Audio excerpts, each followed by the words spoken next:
Everybody. We've been doing these coffee Q&As since the start of our pandemic, and we've had some wonderful guests. And I'm thrilled today to welcome Kate McMahon from the Cape Cod Community Media Center. Kate is also one of our directors, and actually Kate is the clerk of the corporation for the Cape Cod Technology Council. A great volunteer for us, a huge resource, for the Tech Council. And really wonderful, really excited to have a conversation with you today, Kate. Awesome. Glad to do this. So why don't we start? Tell us a little bit about you. I mean, how did you've been at the Media Center for a certain number of years now. How did you get here? What did you do before? And what excites you about this? I have been here for a little over 2 years. A lot of you probably know Paula Hersey, and she was my predecessor. And when I got here, my job shifted a little bit what she was doing. And what I have been working on is outreach. Since I arrived 2 years ago, we didn't have a database of folks that we dealt with. So I've created a database of over 325 leaders in the community, people involved in nonprofits in our community, and folks that we've been able to help. There's a couple of faces here that we've been able to help, or I'm currently working with Joan on a project, and we can talk about that in a little bit more. Prior to that, I was at the Cape Cod Times for forever. And it's kind of a funny story. In high school, I was really into the news, and I was the advertising director at my high school newspaper. Started journalism school, but got a little too bored. And then after that, my career has always been in news. And as you guys know, there's been a demise of local news. So it's really exciting to be part of a public access station where we do a lot of hyper local work. Wow, that's great. So tell us about what you do at the Media Center, and how do you spend your time? What's a typical day for Kate at the Media Center? I consider myself a people person. I love getting to know people. So when we have members come into the building, I like to work with them and make sure they're getting the services they need and that they feel really comfortable here. But a day in the life right now in the new COVID world has been interviewing folks that have been able to successfully pivot. Might be an overused word right now, but it's been really impressive during this time to see how these nonprofit and service businesses and organizations have been able to make plans, change, and then most importantly is seeing the outpouring from the local community. Executive directors from probably 4 or 5 nonprofits that I've spoken to that have done fundraising and outreach have blown their goals away. So it's been very heartwarming to see how the community has stepped up during the pandemic here on the Cape. Wow, that's great. My experience with some of the nonprofits I've been with is that the generosity has been outstanding in the community, and was quite a surprise. I think we all expected the opposite, that everyone was going to be tightening their belts, especially when the stock market was having its little nosedive a couple of months ago. Tell us more about the Cape Cod Community Media Center. What do you guys do, and what happens there, and how can we be involved? Well, there's a lot that happens here. We actually have formed a relationship with Robin from Cape Space, because the first time Robin actually visited, she was like, I had no idea that this place actually existed. What a resource for the community. So we are the public access station from Chatham through Barnstable. So that is our focus area. However, we do share our content Cape-wide. And so really we have major buckets that we focus on. One is information. As I mentioned a couple minutes ago, hyperlocal news is more difficult to find than it has been in the past. So we create content via Kate Media News, and we have 2 full-time reporters that are out in the field talking to people that are doing good things in the community, as well as getting updates from our local legislators.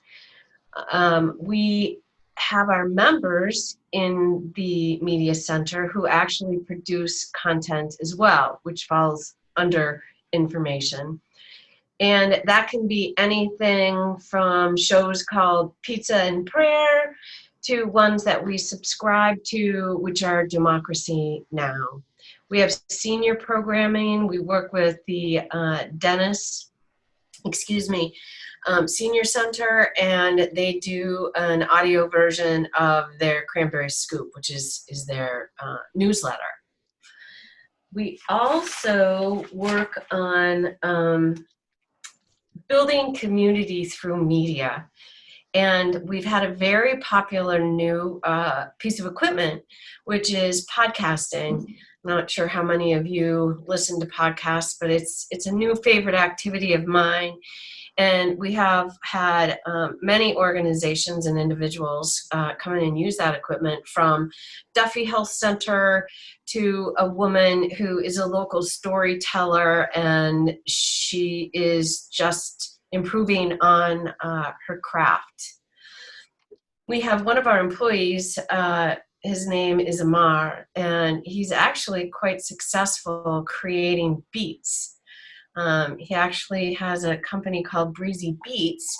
And, you know, as an old timer, this is all new to me, but when certain performers, particularly rappers, they don't necessarily create their own music, they buy their beats. And so it's quite an interesting business, and he's been successful, but what's been really cool is the amount of folks he's been teaching how to do beat creation. And we have a complete audio studio there. So that's, you know, information and education that we provide. Since COVID began, on both channels, Channel 98 and Channel 99, we have been running all of the updates from Governor Baker on a daily basis. We get the feed basically right after he's done speaking, and we put that on the channel. So that's more information that we're providing. And timing was really fortuitous for us in regards to the pandemic. The week prior to the shutdown, we had a new server installed, which is allowing a lot more capabilities for us to put content on our channel without outside of our equipment and our current capabilities. So we've been able to capture Facebook Live videos from people like Ayanna Parent, who's doing Fearless Fridays, and she's a licensed social worker, and she's just helping people with coping techniques. White Shark Conservancy has been doing daily updates. Katuitt Center for the Arts has weekly updates. And it's just really great that we'll be able to help these local organizations spread their information even more. So we are super busy, and even more so, in my opinion, with our content creation and sharing that on Channel 99. I want to circle back to the news aspect of this a little bit. You know, you mentioned, you know, the demise of you know, hyperlocal news, and we've certainly seen that. You know, a lot of our newspapers are, you know, certainly a lot of the newspapers now in the Cape are owned by one company that is headquarters. I have no idea where, but nowhere near here. You know, and we've seen the amount of content in those papers shrinking, and you know, except for a couple of independent newspapers like the Provincetown Independent and the Chatham Chronicle and Falmouth Enterprise, Mm-hmm. all the newspapers are all part of this, the same group. And you've got a great news team. I know Gabby Rosson is part of that. And what are some of the things that you've been doing around some of the hot topics lately? I mean, obviously we have the COVID pandemic. There's been a lot of social justice things that have happened in the last couple of months. So what's been the scoop, so to speak, for you folks on that? Um, our staff, we have a very diverse staff here at the Media Center. I know that the Cape is primarily Caucasian, and that's not what you see for the employees here on the Cape. Excuse me. So the entire team, even outside of news, did a lot of filming at the various excuse me, protests that happened on the Cape, and very well received, very well respected, and people really wanted to get involved and actually help us get more content. So we actually ended up not only having the staff really pick it up, but also the community helped us with that content creation. With the COVID pandemic, one of our news reporters, Emily Tulloch, started a new series called First Responders. And at the very beginning of the pandemic, she checked in with them from, social aspects, work aspects, how they were actually feeling about working. And then she's kept up with them. About every 5 or so weeks, she's been checking in with them. So it's been really very interesting. We've been sharing a lot more content. PAC TV did this, Public Access TV, Plymouth Access TV did a series on mental health during COVID. And they had experts in the field come in and talk to individuals, both ways, that were experiencing, major emotional issues around this, and how to solve those, or perhaps, tools to make it a little easier to cope with what's going on. Cool. So that's really what we've been working on right now. As I did mention, I've really increased the number of Zooms that I'm doing. When people used to come into the studio, we were a lot more picky on what the studio looked like in regards to lighting and audio, quality, switching cameras. But as I'm sure many of you have recognized, people are fine with Zoom calls now and various backgrounds and lighting not always being perfect. And so that's been a lot of fun too. So let's talk a little bit about the nuts and bolts of the media center. And first of all, let's talk about the actual facility. Can you tell us a little bit about the building? How big are you? What's in there? Yeah. Well, the building is amazing. It doesn't look like it's going to be a large facility and with a lot of opportunity for folks to use very many parts of it. We have a conference room that prior to COVID, we allow nonprofits to use for their board meetings, etc. They're still able to use it, but under the new rules of social distancing. We have an art gallery. Joan has actually helped us many times with our art gallery. We bring in local artists, and they are able to hang on the walls of the media center. And then we do a production with them in the studio that runs on the channel that talks about the type of art and how they got into being an artist. We have a very large, we call it a bullpen space, where people with, groups can use that. We've had a knitting group that is very large that comes in the evening. We have a motorcycle safety group that uses the bullpen on a Saturday morning just to teach folks that want to improve their skills in riding motorcycles. We have two studios. We refer to one as Studio B, which is our audio studio. Bert can probably tell the story better about the level of technology in there that I can. Or Jay, are you still here? Jay's here, yes. Um, and then we also have Studio A, and actually Bert was in studio last week doing a recording for the Arts Foundation. And that's where we can have members or staff make various productions. We've worked with, Dawn, we've got some of your clients here from the Latham Center, and they come in and they learn how to use all of this equipment that I was just referring to, and then they create their own productions. I'm working with Joan right now. She has a bunch of great short videos that she's been doing this summer for College Light Opera Company that we will be adding to the channel as well. But in the past, we would have, asked her or some of her group to come into the studio, but we're excited that she's willing to share that with us. Our staff is very, very talented. We've got Jay, he's one of the best sound engineers on the Cape. We have, I mentioned Amar, who's very technically savvy with audio as well. And we have a couple guys that do production, actual video production at a very professional level.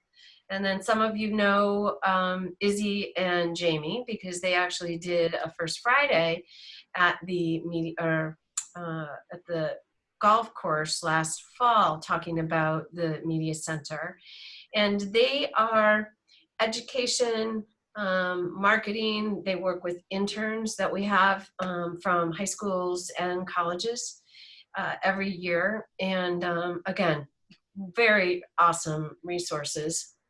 And then we've got our fearless executive director, Terry Duenas. He's been here 35 years. And I swear between he and Bert, there's not a person on Cape Cod that those two don't know. And that allows us to do great outreach as well. So we've got an amazing staff here, quite dedicated as well to what they do for the community. I've had the pleasure of working with a number of people on your staff. Obviously Jay, Jay mastered my new CD, my new album, and did a fabulous job with that. We did our recording of our Arts Foundation concert at the Media Center, and I really encourage everybody to see the level of production that the Media Center is capable of. Stepping into Studio A is really impressive. It's you feel like you're up in Boston, at a really professional studio. So it's decked out. It's decked out really well. I've been worked with Amar. I've worked with Ivan and other folks there, and especially Izzy. Izzy's been a real gem. In fact, Izzy put together the little promo video that we use for the Tech Council as part through the Media Center. So we're very, very, very thankful for that. So tell me a little bit about, as a member, what can I do? What are the resources I have there? What can I do there? I joined to be a member, which is very inexpensive. And what do I do once I'm there? What can I do? I mean, do I get to play with all the toys that are there? Absolutely. So just real quickly, Bert did say that the membership fee is $30. And I want to talk at the end when we talk about the members, this part of the conversation about the nonprofits that we work with too. But we have folks come in. It's $30 annually. Especially now, people want to come in and money is an issue, we do have a pot of money that's available for scholarships, because we want people to learn about all of these really cool things and produce content here at the Media Center. So once you become a member, there's actually 3 training classes that you go through with Jamie Horton. And he has been the training coordinator here for 6 years now. And he knows this equipment inside and out. And so the classes include in studio, how to use the equipment in the studio. That goes for camera, lighting, switching, and audio. And so it's really fun when they go through training, they do these little PSAs for themselves or for the media center just to learn that equipment. Then there's field equipment training so that folks, we actually have a great selection of equipment that folks can take out into the field if they want to do any kind of programs in the field. And that is 2 sessions. Again, it's taught by Jamie. And then also editing. That's a big part of any kind of production, be it music only or visual, it doesn't matter. It's, I frankly, I never really understood the amount of time that went into it. And so we have the, best in the business. We have the Premiere, the Adobe Suite, and we have classes in learning how to use Premiere, as well as folks can schedule one appointment times for one-on-one training with Jamie or Izzy or some of the other experts here at the Media Center if they need a little bit more help, a little bit more tutorial. Even though we have the Adobe Suite here and primarily teach Premiere, we do have somebody on staff that is an expert with Final Cut Pro, and we'll do one-on-one training with members on that as well. So once everybody gets their training, then we let them loose. They can do whatever they wish with the equipment as far as shoots. The one caveat we have is that it has to run on the channel. And then the producers can actually use that content anywhere else they would like, on their social media, wherever else, their YouTube channel, depending if they have a certain message that they want to share with the world and the community. And it's huge. The building is huge. It doesn't look like it is from the front, but there's a lot of space and a lot of opportunities for folks to be creative here. That's awesome. So now, if I may, Bert, I wanted to mention nonprofits. Yes. We do a lot of work with nonprofits, and though we like nonprofits to become members, it's not a requirement to work with me specifically on any of the shows that I create. Or we have PSA days that we've been trying to run quarterly, and we help nonprofits with that as well. Super. And you have a new program coming up, something called CapeWorks. Yes. Actually working on 2 right now. Bert, since we talked on Wednesday, I'm working on a second one. So as public access, we are unable to air anything of a commercial nature. However, even though I love journalism, I ended up getting my degree in economics. And, the economy really does run any community, any country. And I felt it was important to let the Cape understand how these industries actually work, how important they are. And so we've actually done a couple since the COVID pandemic started. One was with the leaders in the real estate world, and they shared what's happened to the market since March and how they have pivoted, and their business is actually quite good right now. Had another CapeWorks with Chris Flanagan. He's the executive director of the Home Builders Association. And right away, when the shutdown happened, the leadership of the homeowners or Home Builders Association said, we need to do something. And they had a fundraiser for HAC, Housing Assistance Corp, and raised over $100,000 in a couple of weeks for HAC, which was just amazing. And right now I'm working on CapeWorks with, I want to share awareness on the number of locally owned bookstores that we have on the Cape. I was unaware that there's actually a locally owned bookstore in each town on the Cape. And I'm a huge bibliophile, so I was kind of embarrassed. So we're going to do a series on what they do in the face of, a series of book store owners on what they have experienced and how they've stayed alive during the age of Amazon. And then can I share the other new or information about the show that's in process? This is your show here.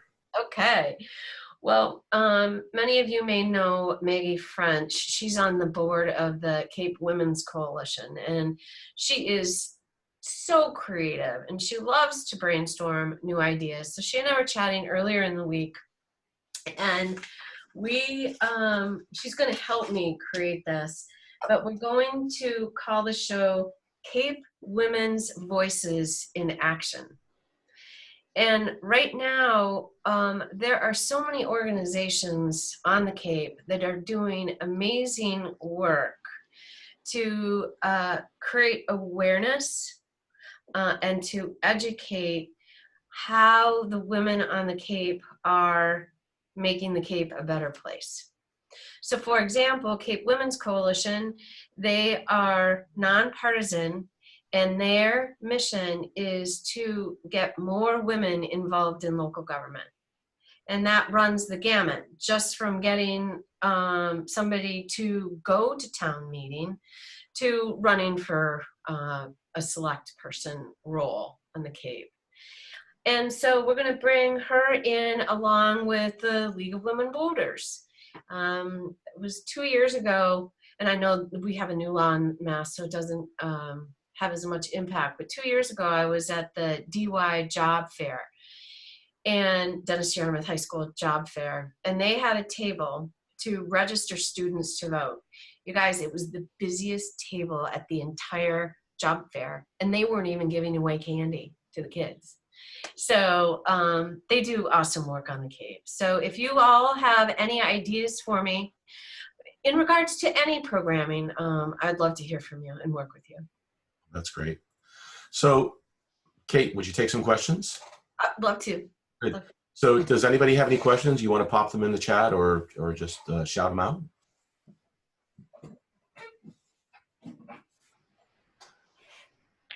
I have a silly question that I should have checked out before I got online. I took a course at the studio when it was on Station Ave or on White's Path.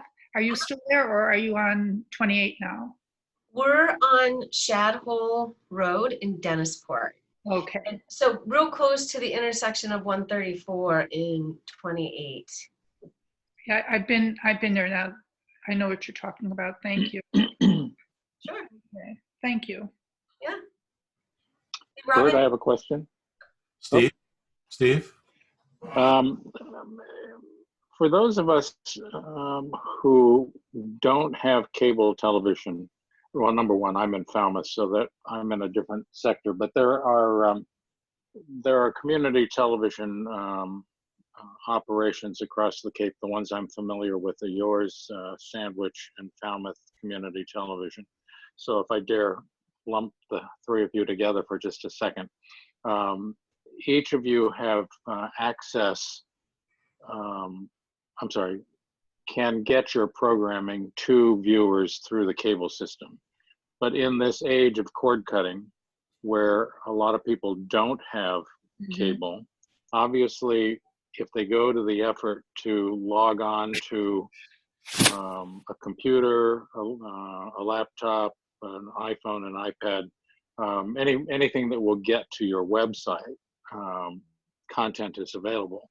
But everybody knows that people are lazy. Are you doing anything, or do you have suggestions that you're promoting to try and increase your audience by grabbing those people who might be interested in your content, but they can't just turn on the television to get it? Yeah, Steve, that's a real good question. You know, we're another organization that's had a lot of disruption due to what's happening online, and people are cutting the cord. You know, my cable bill at home is $240 a month, And for a lot of households, that can be quite the pill to swallow. What we're seeing, not only just across the Cape, but across the country, is that we are really increasing our social presence. So as you all know, particularly here on the Cape, the #1 social media is Facebook. So we do Facebook Live. We have the Cape Media News has a channel that's separate, a YouTube channel that's separate from our website. And so folks can get the content in many places. Now, I did hear what you said, Steve, about if people are willing to take the time, to log in. If they do, we've got our daily schedule, weekly schedule on our website, so folks know what the programming is going to look like.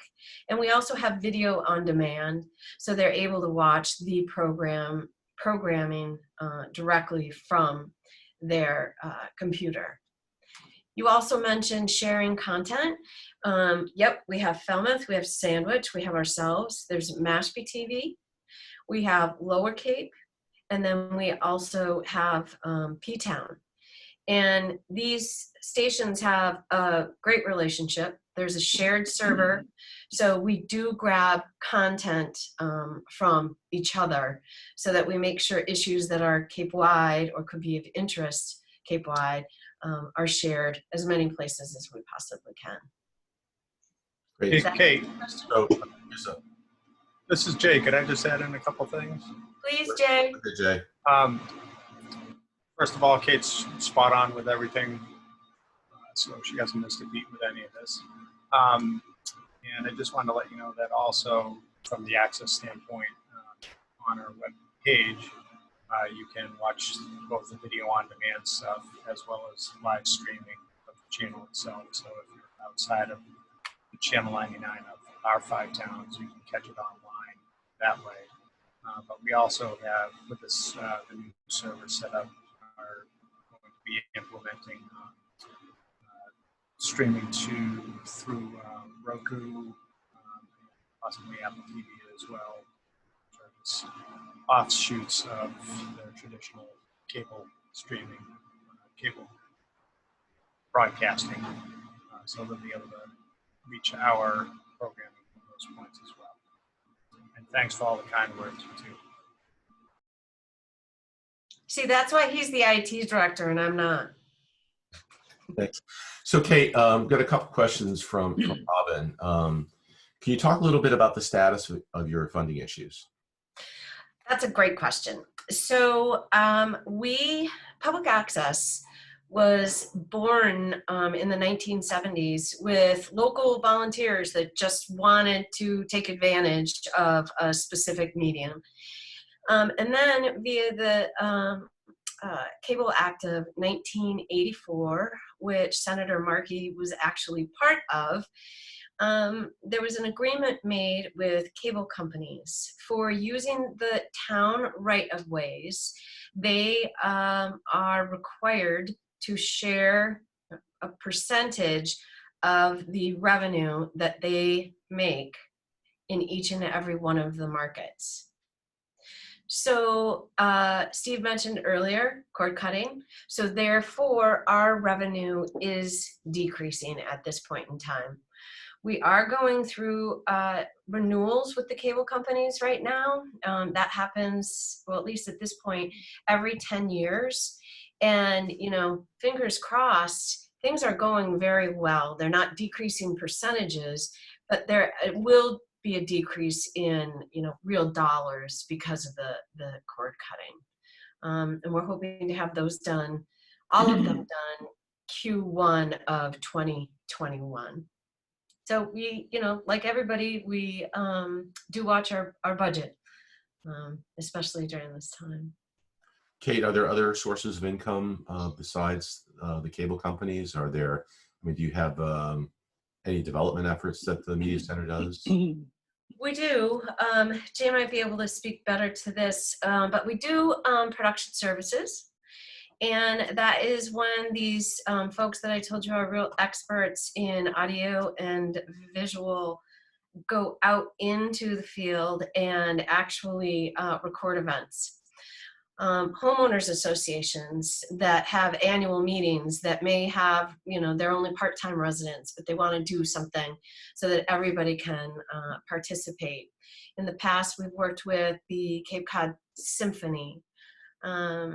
We actually helped, and of course this wasn't revenue generating, but with town meetings this last year because of social distancing. It was much more of a challenge. And the production services, we're not really pursuing them as much right now because we feel that content creation is king. So if I can just add one other thing, we have worked with Robin. She had a client who needed to do an audio recording. We took our podcasting equipment down there so that we could provide that for this specific attorney. super. Is the Media Center a 501c3? We are a 501c3. So you accept donations?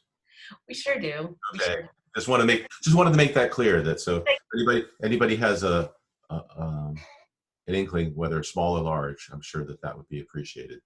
Yeah, thank you for that. Thank you for that. I did mention that we don't require nonprofits to become members for all the work that we help them with, but oftentimes it's a small donation, which we truly do appreciate.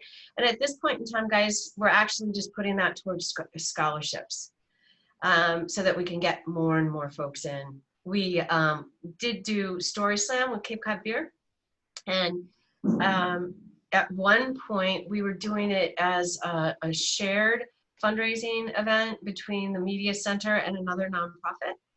But the last one was scheduled just a few weeks after the pandemic happened. So we stepped back and we reached out to two local nonprofits, and folks were able to make donations to them. It was the food pantry, and then it was the Small Business Resilience Fund that was created by Live Love Local. And because we wanted to share any of the potential donations with two organizations that were really doing great work right now for our community. Great. Well, Kate, thank you very much. I mean, I both personally and from the Tech Council very much appreciate the work that you and the Media Center do for the community and for all of us. Do you have any last words you'd like to share before we sign off? Please, guys, give me a call. See if there's a way that we can work together. I'm sure we can brainstorm, and even if it's not with us, we have great relationships with the other stations across the Cape. Can definitely make introductions there if necessary. Great. Well, Kate, thank you so much for doing this today. It's been a real pleasure. Thanks to all of you who joined us today. And next week we have Bob Egan is going to be our guest for Coffee Q&A, and Bob is going to be talking about some of the trends in remote work, which is obviously a big deal right now. So, Kate and everybody, thanks so much, and look forward to seeing you next week. Take care, all. Bye-bye. Thank you. Thank you. Thanks, everyone. Thank you very much. It was wonderful.